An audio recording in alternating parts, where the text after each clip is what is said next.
Israel has kept up its intensified bombardment of the Gaza Strip, with dozens of the latest strikes in the south of the territory.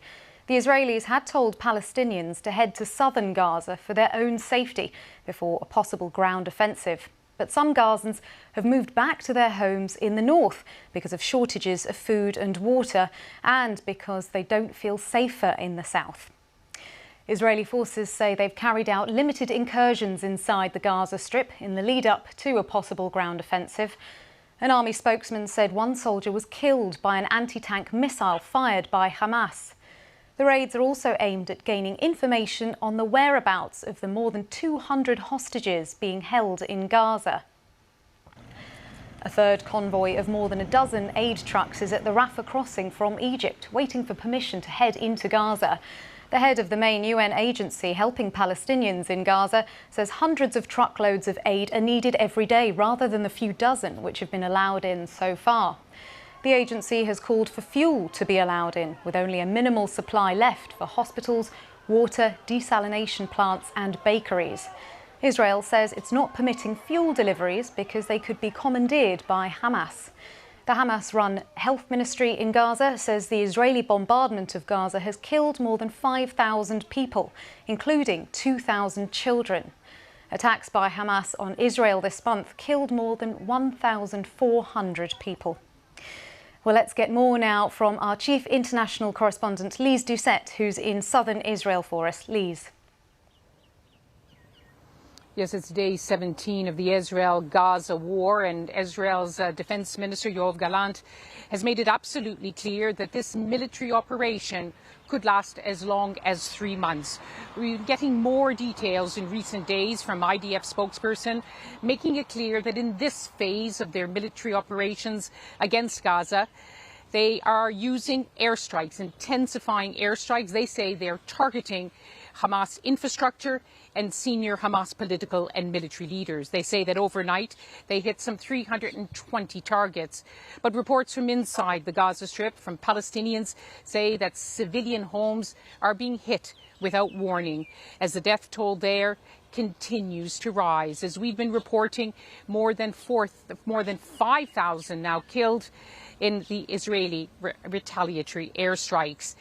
Israel says that it's also been carrying out limited night raids in search for Hamas infrastructure, as well as more details about what are now said to be 222 hostages, including Israelis and many from some 30 other nationalities. And anxiety is growing about their fate. We'll look at all of those issues in this programme. But first, this report from Weira Davis on all the latest developments. And I should warn you that you may find some of the images in his report distressing. It's a part of Gaza where people should have felt relatively safe. The southern part of the Strip is where Israel had ordered more than 1 million Palestinians to flee away from their targets in the north. But last night was the worst so far in the town of Khan Yunis. Israel reserving its right to pursue Hamas targets anywhere, with devastating consequences for civilians. Nowhere is safe, really, in Gaza. And we also notice people who were in the south evacuated and walked to the south, and they're going back to the north because they have nowhere else to go, because the shelters are they're overwhelmed. Dima lost 13 members of her immediate family, her surviving siblings traumatized. When we moved to Khan Yunis with my family, there were 17 of us. Then we became 4. I can't understand how just the 4 of us will live and how we will return to our home in Gaza City after 17 of us used to live together. Also stuck in the south, Stephanie and her young family from Blackpool. They moved to Gaza a year ago, now caught up in a war they didn't bargain for. I hope for leaving, inshallah. We've experienced bombing and planes flying over us and buildings destroyed, all sorts of horrible things. It's not been a good experience. The UN has helped to organise 2 consecutive days of around 20 trucks crossing Gaza's border with Egypt.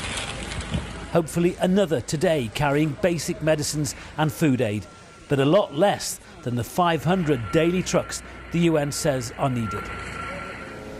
After more than a fortnight of bombing that has reduced parts of Gaza to rubble, Israel's army is ready for the next stage, the anticipated land invasion of Gaza to completely eliminate Hamas as a future threat to Israel. We are using all the time available to us to improve our readiness and our ability to carry out the ground maneuver in the best possible way.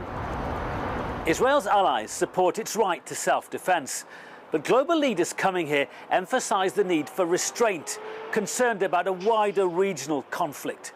And while Prime Minister Benjamin Netanyahu won't want to seem indecisive over his vow to crush Hamas, he does have other considerations. With more than 200 Israeli and international hostages being held by Hamas in Gaza, some of their relatives want the Israeli government to make a deal. America's President Biden, whose opinion matters in Israel, has also called the release of hostages his highest priority.